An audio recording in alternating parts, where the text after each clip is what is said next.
데모데이의 내용을 잠깐 보면은 원래는 팔란티어가 소프트웨어 기업인 것을 가장 강조를 했는데 이때 소프트웨어라는 단어보다는 플랫폼, 엔드 투 엔드, 엔터프라이즈 이런 키워드를 강조를 더 했습니다.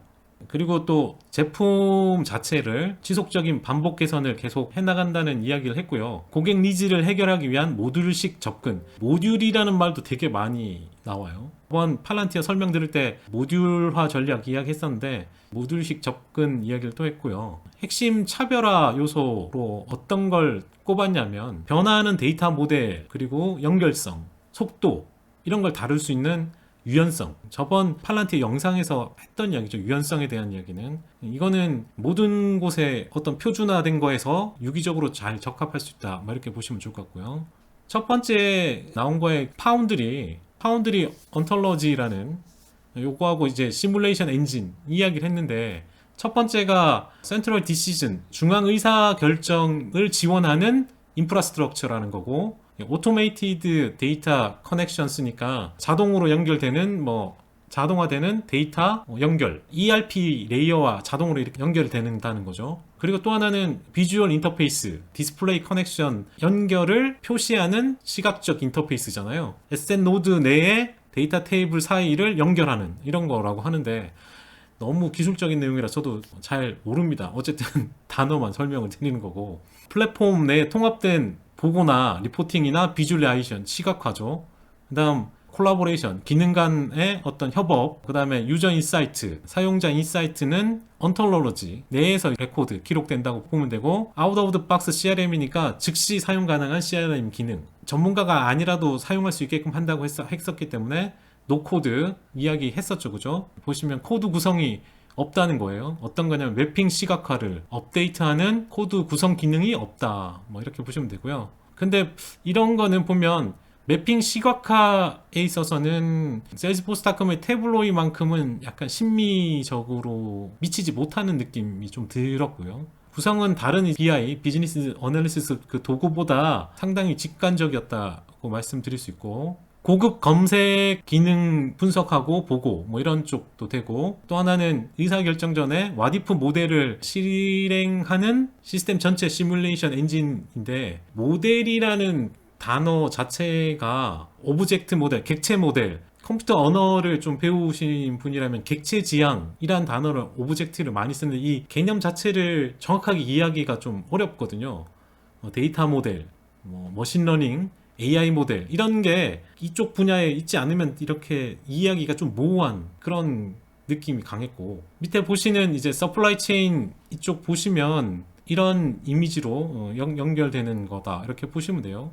시뮬레이션 기능이 되게 좋아요. 가장 좋은 기능이 시뮬레이션 기능이고 아마 차별화 요소로 작용하는 것 같아요. 보시면 데이터 소스에 통합하는 코드가 없고요. 밑에 데이터 연결의 뷰를 보시면 이런 구조로 이렇게 연결된다고 합니다. 워크플로우를 구축하는데 OOTB를 사용하는 템플릿 이런 걸 쓰고 향후의 미래의 제품 개선 특히 모바일 오퍼링이니까 모바일로 사용할 수 있는 게 모바일 제품으로 가능하다는 거죠. 이런 부분들이 여기 대시보드 기능 자체는 여기 보이는 거는 다른 BI 도구랑 거의 유사하고요. 원격 업무가 이렇게 활성화됨에 따라서 모바일 서비스 자체는 차별화 요소로 좋아 보이는 것 같아요. 모바일로 할 수 있는 거. 보안 쪽 이야기 했고요. 보안 쪽 이야기, 시큐리티 관련해서 시간 제한이나 공유 공간 이런 걸 통한 보안 제어, 데이터 소스 수준의 보안 제어 이런 것도 있고 머신러닝 모델 성능 대시보드 이런 것도 있고 밑에 보시면 컴퓨터 비전 거거든요.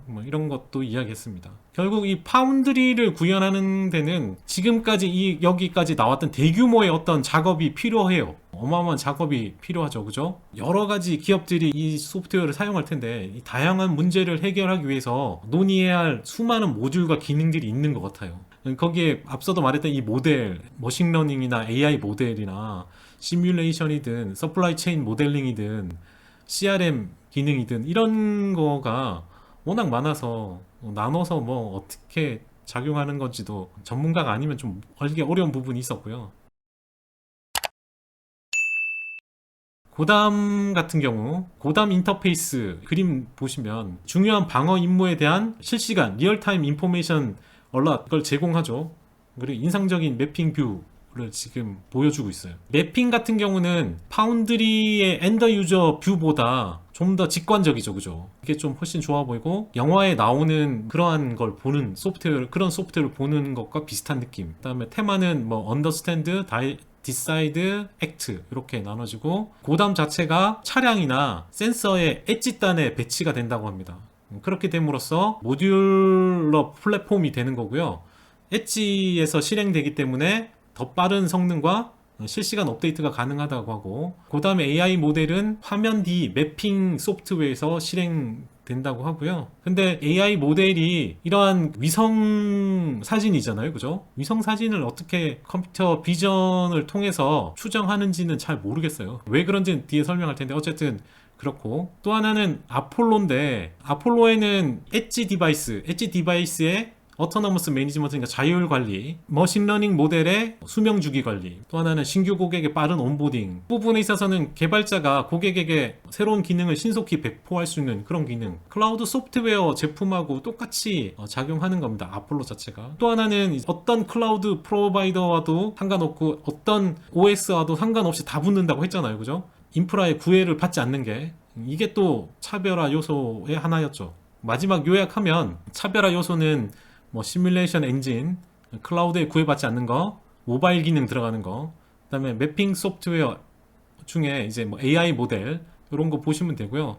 이 데모데이에서 결국 내놓은 건 뭐냐면 프론트 엔드 부분을 보여줬어요. 그림으로 쉽게 설명하면 유저가 보이는 거죠.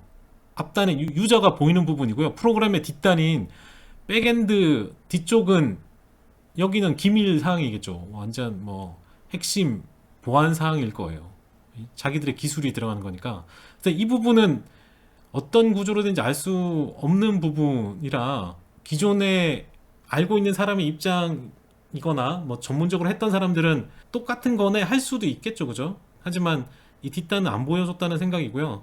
그 다음에 UI 개선은 좀, 유저 인터페이스는 좀 개선이 좀 더 되면 좋을 것 같고, 유저 익스피리언스는 괜찮아 보였다, 뭐 이렇게 보입니다.